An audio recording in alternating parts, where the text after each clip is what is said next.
gën a fës ci yëglekaay yi. marhaban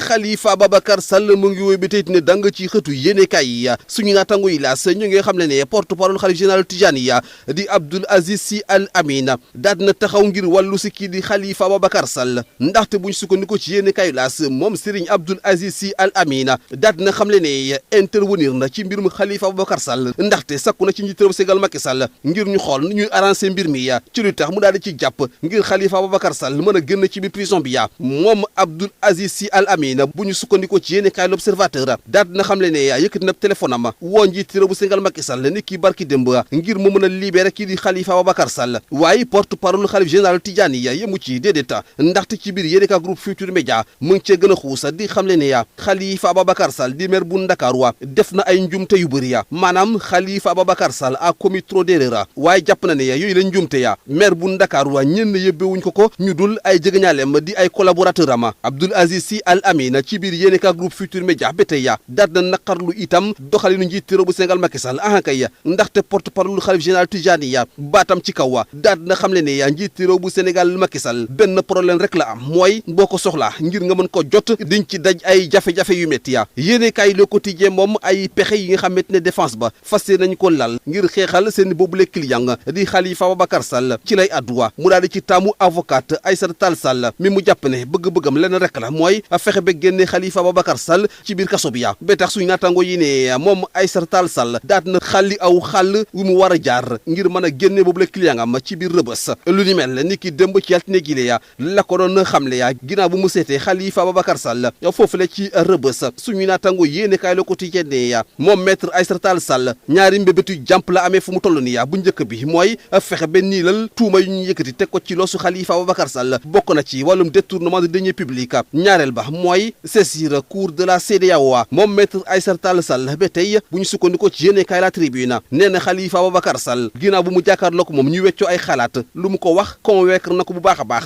te sax moom lenn la gis mooy ne Khalifa Ababacar Sall miliya dañ kaa sinjali rek kay ndaxte Le Témoin Quotidien mu ngi dëggal yile kaddu yu maître Aïssata Tall Sall daal di yëkkati député wu maire Podor bi bii la tey bu ñu tey Khalifa Ababacar Sall jubluñ ci lenn lu dul daal di gàkkal deram ba tax yéenekaay Walf Fadjri ne ay avocat yu jàppal tànk Khalifa Ababacar Sall di maire bu Ndakaaru ci biir le combat bu ñu sumb ngir mën a génne seen boobule client ci biir kaso bi fas nañu toxal bi le xeex kay ndaxte ci biti réew lañ ko jëmee maanaam internationaliser le combat boobule yéenekaay itam am lu ko jaaxal lool mooy doxalinu Ousmane Tanor Dieng ginnaaw bu ñu tegee loxo ci kaw kii di Khalifa Ababacar Sall bi léegi suñu naataango Walf Fadjri ne njiital parti socialiste mu ngi ne tekk yéeyut yàbbiwut ci mbirum Khalifa Ababacar Sall te mu jàpp ne sax jamono ji moom Ousmane Tanor Dieng lenn rek moo ko itteel mooy bii la liiram mu tey ci ay loxom di Haut Conseil des collectivités territoriales ndaxte suñu naataangoo jàpp nañu ne daal bii la bébé Ousmane Tanor Dieng bu bees di HCCT moom la gën a fulal ko mbirum Khalifa Ababacar Sall mi ñu ne ràpp ci biir kaso bi jàngeen jëf.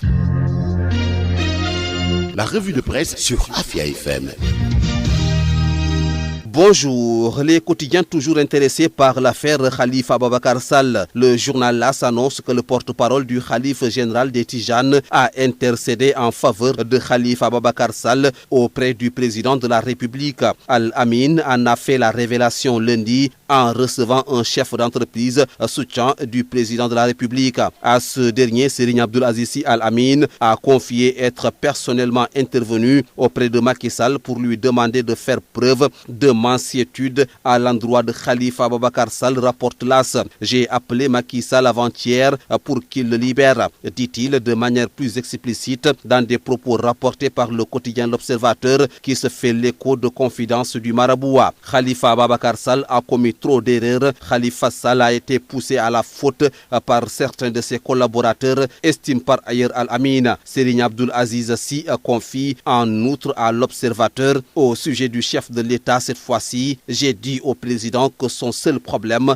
c'est qu'il est inaccessible. Le quotidien évoque la stratégie de défense par laquelle l'avocate Aïssata Tall Sall compte faire sortir Khalifa Ababacar Sall de prison en titrant Aïssata Tall Sall trace la ligne de défense. Absente lors de l'incarcération du maire de Dakar, Maître Sall, après une visite lundi à son client, annonce qu'elle veut faire annuler le délit de détournement de deniers publics retenu contre l'édile de Dakar et saisir la Cour de la CEDEAO. Maître Aïssata Tall Sall entame sa plaidoirie, constate le quotidien La Tribune, affichant à sa une des déclarations de l'avocate, également maire de Podor. Il, c'est-à-dire Khalifa Ababakar Sall, m'a convaincu, il est victime d'une cabale. Dans le thème au quotidien, Maître Aïssata Tall Sall affirme: on cherche à salir Khalifa Ababakar Sall et à atteindre sa moralité. Ce qui fait dire à nos confrères du journal Walfadjri que les avocats du maire de Dakar veulent internationaliser le combat. Ce journal semble d'ailleurs s'étonner du silence accablant de Ousmane Tanor Dieng, le secrétaire général du Parti socialiste PS,